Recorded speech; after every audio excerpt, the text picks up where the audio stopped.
കേന്ദ്ര വാർത്താ വിതരണ പ്രക്ഷേപണ മന്ത്രാലയത്തിന് കീഴിൽ തിരുവനന്തപുരത്തുള്ള പ്രസ് ഇൻഫർമേഷൻ ബ്യൂറോ, കേന്ദ്ര കിഴങ്ങുവർഗ്ഗവിള ഗവേഷണ കേന്ദ്രവുമായി സഹകരിച്ച് പ്രാദേശിക മാധ്യമ പ്രവർത്തകർക്കായി വാർത്താ ശില്പശാല സംഘടിപ്പിക്കുകയുണ്ടായി. ഇന്ത്യൻ സമ്പദ്വ്യവസ്ഥയുടെ ഏറ്റവും പ്രധാനപ്പെട്ട ചാലകശക്തിയായി കൃഷി ഇപ്പോഴും തുടരുകയാണെന്നും രാജ്യത്തിന്റെ മൊത്തം ആഭ്യന്തര ഉത്പാദനത്തിന്റെ 16.3% സംഭാവന ചെയ്യുന്നത് കാർഷിക മേഖലയാണെന്നും CDCRA ഡയറക്ടർ ഡോക്ടർ G.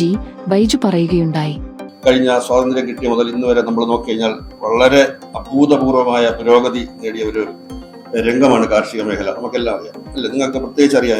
പ്രത്യേകിച്ച് പറയേണ്ട കാര്യമില്ല. ഞാൻ കുറേ ഡേറ്റ ഒക്കെ അതിൽ വളരെ വ്യക്തമായിട്ട് ലേറ്റസ്റ്റ് ഡേറ്റ വരെ കൊടുത്തിട്ടുണ്ട്. 1950-51 നമ്മൾ മറ്റ് രാജ്യങ്ങളിൽ നമ്മുടെ ഭക്ഷണ സാധനം ഭക്ഷ്യധാന്യങ്ങൾ ഫുഡ് ഗ്രെയിൻസിന് വേണ്ടി നമ്മുടെ അന്നത്തെ പ്രധാനമന്ത്രിയായിരുന്ന പണ്ഡിറ്റ് ജവഹർലാൽ നെഹ്റു ഒക്കെ വളരെ കഷ്ടപ്പെട്ട് ഓരോ ഷിപ്പ് വരുന്നതും കാത്തിരുന്ന കാലത്തിൽ നിന്ന് മാറി ഇന്ന് നമ്മൾ 7-8 ഇരട്ടി നമ്മുടെ ഭക്ഷ്യധാന്യ ഉൽപ്പാദനം.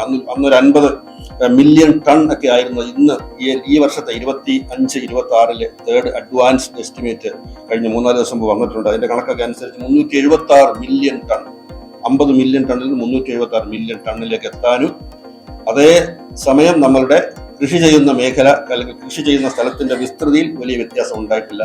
1.2 ടൈംസ് മാത്രമേ കൂടിയിട്ടുള്ളൂ. അപ്പോൾ അതിന്റെ തീർച്ചയായും അത് തന്നെ ഒരു ഏറ്റവും പ്രധാനപ്പെട്ട ഉദാഹരണമാണ്. നമ്മുടെ പ്രൊഡക്ടിവിറ്റി, സാങ്കേതിക വിദ്യകളുടെ വ്യാപനം വളരെ നല്ല നിലയിൽ ഉണ്ടായതുകൊണ്ടാണ് നമ്മുടെ രാജ്യത്തെ ഇന്ന് ഭക്ഷ്യോൽപാദനം വളരെ കൂടുകയും നമ്മൾ പലതിന്റെ കാര്യത്തിൽ, നെല്ലിന്റെ കാര്യത്തിലായാലും പാലിന്റെയും പച്ചക്കറികളുടെ ഒക്കെ കാര്യത്തിൽ ലോകത്ത് 1ാമത്തെ 2ാമത്തെ രാജ്യമാണ്. നമ്മൾ എക്സ്പോർട്ട് ചെയ്യുന്നുണ്ട്, പലതും എക്സ്പോർട്ട് ചെയ്യുന്നുണ്ട്. In fact, it's called media workshop, media interaction. There are two things. Like in Varta, it's a shorter version. Vartalab is a full version.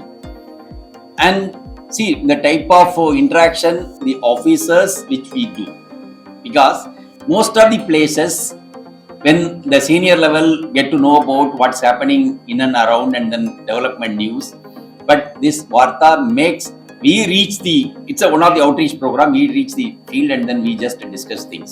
പക്ഷേ ഞങ്ങൾ ഒരു ടെക്നോളജി ഡെവലപ്പ് ചെയ്തത് ഫ്രഷ് സ്പൈസ്, പച്ച സ്പൈസ് തന്നെ അത് ചെയ്യുക, റൈറ്റ് ഫ്രം ഹാർവെസ്റ്റ് നമ്മൾ ചെയ്യുക എന്നുള്ള ഫോക്കസാണ്.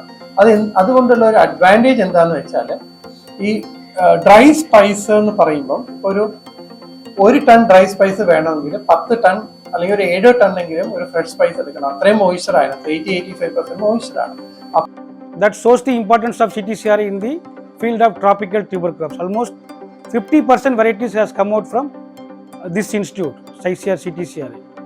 Then again remaining 50% also, most of them have come out from our All India Coordinated Research Project centers. പ്രത്യേകിച്ച് നേട്ടങ്ങളൊന്നും ഇല്ലാതെയാണ് ഈ സയന്റിസ്റ്റുകളൊക്കെ ലാബോറട്ടറികളിലും അവിടേക്ക് ഇരുന്ന് വർക്ക് ചെയ്യുന്നത്. അപ്പോൾ അവരെ നമ്മൾ ഇടിച്ചു താത്തുകയോ അല്ലെങ്കിൽ അവരുടെ ഇന്നർ പൊളിറ്റിക്സ് ഒക്കെ വെച്ച് കൊടുത്താൽ ആ സ്ഥാപനത്തിന് തന്നെ മോശമാവുകയും ചെയ്യും. അപ്പോൾ നമ്മൾ ഇപ്പോൾ ഇന്ത്യയിൽ പൊതുവെ ആയാലും നമ്മുടെ കേരളത്തിലൊന്നും ഈ സയൻസിനെ കുറിച്ച് അധികം നെഗറ്റീവ് സ്റ്റോറികൾ കൊടുക്കാറുണ്ട്. അത് രാജ്യത്തിനെതിരായതുകൊണ്ടാണ്. അപ്പോൾ നമ്മളാരും അത് ചെയ്യില്ല.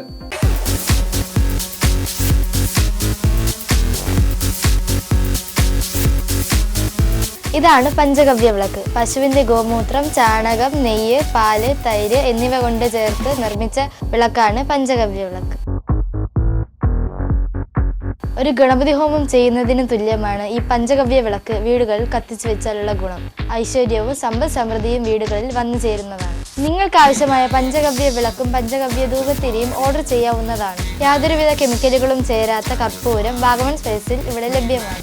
ബന്ധപ്പെടേണ്ട നമ്പർ 7994007599 അല്ലെങ്കിൽ 9656417599.